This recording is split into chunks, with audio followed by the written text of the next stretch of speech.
In the spring of 524 BC, 50,000 Persian soldiers marched into the desert and were never seen again. They had been sent by Cambyses II, king of kings, newly crowned pharaoh of Egypt, and heir to the vast Achaemenid Empire. Days earlier, he had crushed the Egyptians at Pelusium.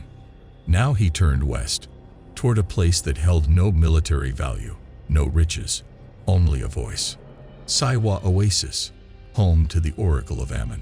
The priests there had refused to acknowledge his rule. To Cambyses, it was more than an insult. It was a threat to divine legitimacy. And so he ordered a punitive expedition, silence the oracle, bring the oasis under control, and remind the gods whose empire this was. The route was known only to nomads. The terrain was brutal, open desert, sandstorms, shifting dunes, no clear roads, no guaranteed water. The men left from Thebes, heading west toward the Libyan frontier. They passed the oasis of Karga, crossed the scorched plateau, and vanished. Herodotus, writing a century later, offered a simple explanation: a storm. One morning, the wind began to rise. By afternoon, the sky was gone, swallowed by sand. The entire army, he wrote, was buried where it stood. No survivors, no signal, no return. But Herodotus wasn't there. His version came from Egyptian priests, long after the fact. And over time, the story hardened into legend. An entire army erased, not by enemy hands, but by the desert itself. Still, the questions linger. Could a sandstorm really annihilate an army of that size? Men, horses, weapons, supplies, without leaving a trace. No bodies, no bronze, no bones. Modern historians aren't convinced. The logistics alone are staggering. Supplying such a force across hundreds of kilometers of desert, without modern transport or infrastructure, borders on the impossible. And why send 50,000 men to punish a remote sanctuary in the middle of nowhere?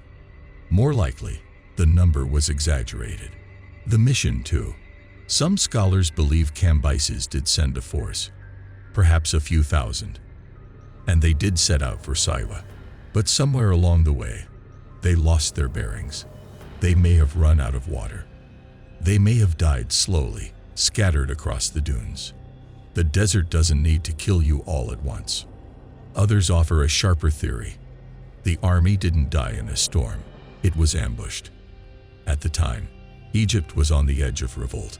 A local ruler, Pedubastis III, was rallying resistance against Persian occupation. He may have intercepted the force, wiped it out, and vanished back into the desert. In this reading, the sandstorm is not a natural event. It's a cover story. What makes the mystery so persistent is the scale. If Herodotus was right, this would be one of the largest lost armies in history. Even if he was wrong, something happened out there. In the 20th century, European explorers launched expeditions into the Egyptian desert, hoping to find weapons, armor, human remains, anything. They found nothing. In the 1980s, archaeologists used aerial surveys and ground-penetrating radar. Again, nothing. A few scattered bones, eventually carbon-dated to centuries earlier. In the 2000s, satellite imagery revealed curious land formations beneath the sand. Some showed linear patterns that hinted at movement, camp structures, or burial sites. But none could be verified. The desert holds its secrets tightly, and so the story endures.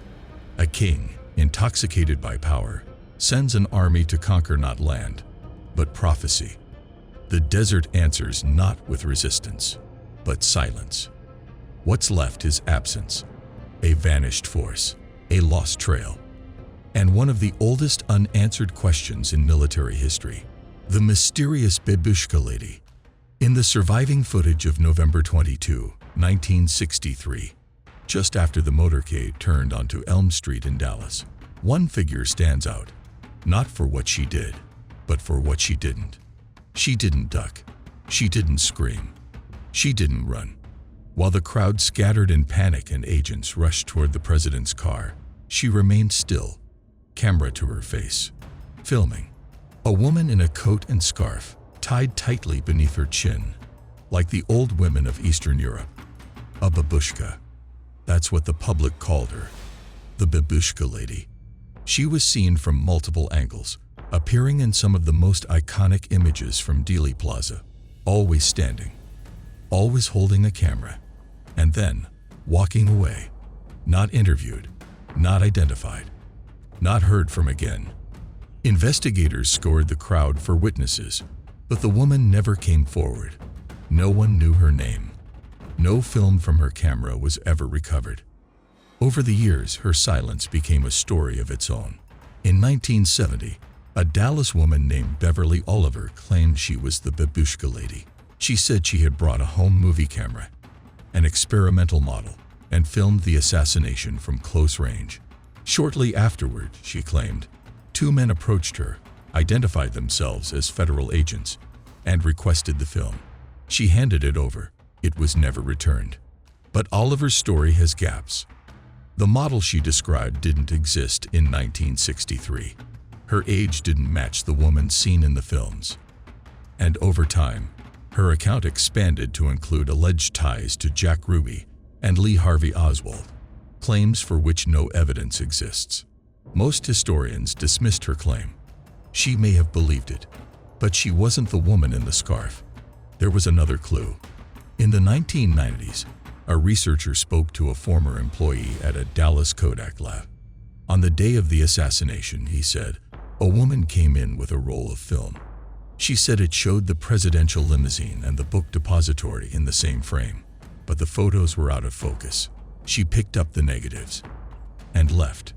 No name, no record. That could have been her, or it could have been one of many.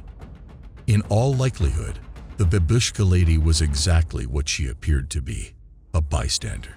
Someone who brought a camera, filmed the motorcade, and vanished when she realized her footage had captured nothing useful. Perhaps she was afraid.